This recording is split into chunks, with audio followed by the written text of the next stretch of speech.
Hello, I am the official Tracy Ricks. And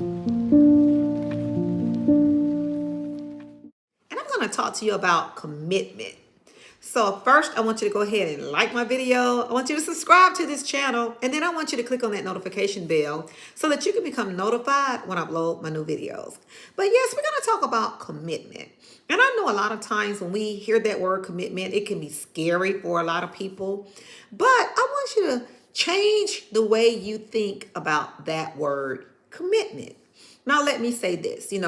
We often say the things we want from our life. And I hear people saying, oh, I want, a bigger car, or I want a bigger house, or I want, to make a career transition. I want to lose those last 10 pounds. I want a better marriage. But often I hear people talking about what they want, but most often they say, I don't have the commitment that it would take to bring it to pass. Now, these are the honest people. And I hear a lot of, people saying things like, well, maybe they always start and they're always stopping things. And I will always encourage those who I have the opportunity to coach or those who I counsel that you're one decision away from making your dreams a reality. One decision away, deciding that I am going to make the commitment to stick with it. Our decisions don't determine our future. I know we've heard that before, but it's our actions, our commitment that determines our future. The commitment, the habits that we develop, because we're committed to something. Oh, I heard you. Well, what do you mean by that? Even if you're doing nothing, you're committed to doing nothing because you're consistent with it. It's a habit, right? So now I want to show you how to reframe your thinking about your commitment. Say, I'm going to commit. Just like I have committed to getting up every day doing nothing. Now I'm going to decide to commit to every day getting up doing something. Working towards my goals. Working towards seeing my dreams become a reality. Now, I will be the first to admit, it takes a lot of self-discipline for the majority of us to stick with it.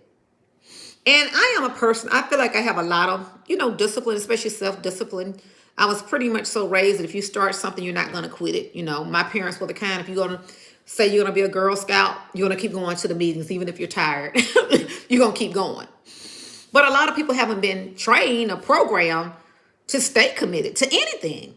So it's not automatic that you're just going to start being committed if you've never seen that, if you weren't that type of person, if you wasn't raised up to be that way. So I'm saying that to say this is now I am encouraging you to make a decision and say that I'm going to become committed to making my dreams a reality. I'm going to become committed to just starting somewhere. And I was the kind of person, I'm going to talk about me. I was pretty self-disciplined, as I stated before. But once I connected with a mentor, with a coach, someone in my life who could help me, become more disciplined, become more committed to my goals, that's when the entire trajectory of my life began to change. Now, I know you guys have probably heard this before, but it's true. No man is an island to himself. And I even think about throughout the scriptures, whenever they cried out for help, God would, raise up a leader, or he would send a leader. And, God is not about us trying to do life on our own. And so I would encourage you that if you're tired of where you are right now and you're ready to see your dreams become a reality, you're ready to live the life that God promised you, then I'm asking you to connect. I would love to be your mentor. I love to be your coach. I would love to be someone that could hold you accountable. But even if it's not me, find someone. Pray and ask God to lead you to somebody that could help you, that could lead you into the promised land. The things that God had promised you in his word to make that career transition. You've been on that job for so long and you hate it. You talk about it from Friday to Sunday, how you don't want to go back to work on Monday.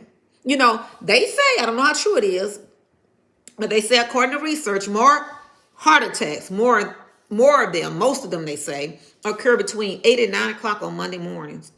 And I would submit, I don't know how true it is, I would just submit to you that maybe it's just those people who hate their jobs, but just haven't made a commitment to get out of it, to transition to something different. Maybe you might need to go back to school. I'm 50 years old. And well, in the next 5 years, I'll be 55. Well, if you don't make the career transition, if you don't decide to go back to school, if you don't commit to that, in 5 years, guess what? You're still going to be 55. But the difference is you'll be 55 and happy because you made that commitment to go ahead and go back to school, or whatever that thing is that you've been putting off, versus you getting to be the age of 55 and you still in the same situation you're in now, feeling like, oh God, is this the best life has to offer me? So God gave man freedom of choice.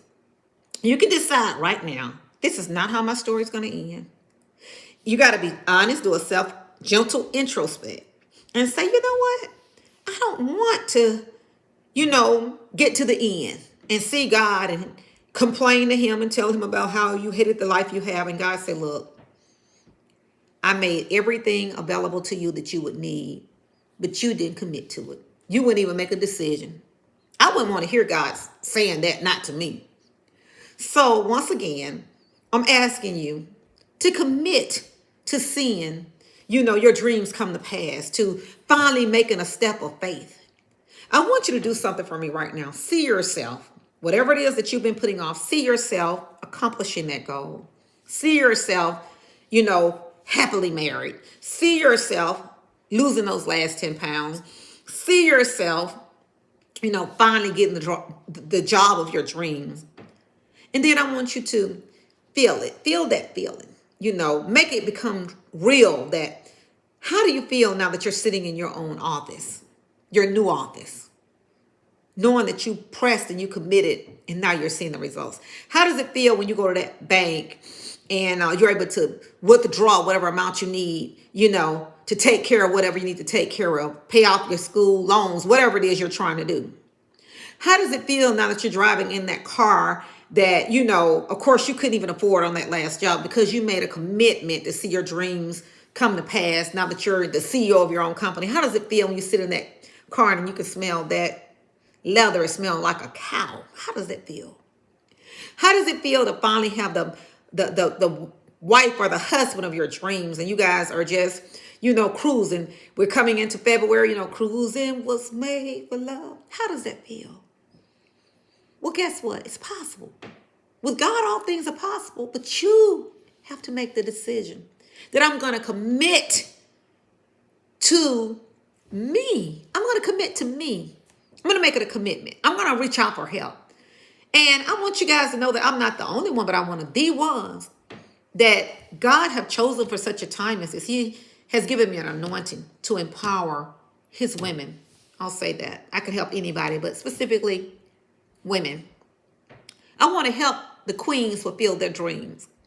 And I just want you to know that, I have a new empowerment club that you can click on that link that you can get started right there. We're going to make this our best year ever. We used to say it was going to be our year every year, but we all know most of us didn't have the tools necessary to make it our best year. So it was just a cliche we said every year until I got to the point I was tired of it. I was like, please don't let them say it anymore. And finally, when I, talked to God about it and he began to show me why, that didn't happen every year, even though we said it as a declaration of faith. I think we thought we were speaking in faith, but we never had any corresponding action behind that. See, faith without corresponding action don't, give us results. And he started showing me the tools that was necessary, and I have them. And I want to help you. I want to give you the necessary tools to start fulfilling your dreams. And I heard you, well, I'm just not committed. First of all, stop saying you're not committed. Just do an honest self-introspect and realize that now that you are aware that commitment have been an issue with you, then let's now become intentional about getting the help that you need. And I'm here for you.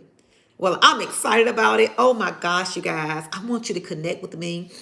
But first of all, go ahead and leave me a comment about, the results that you want to see in your life this year. And I want you to know that with God, all things are possible.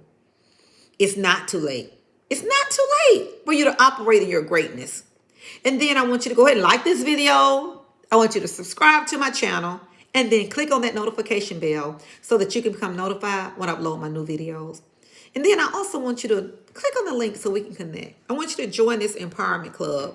We have a tribe of women who are action takers, celebrators, and congratulators. And I want you to know also that not only does God love you very, very much, but He has placed His hands on you for something special, and it's bigger than big and greater than great. Let's be great together.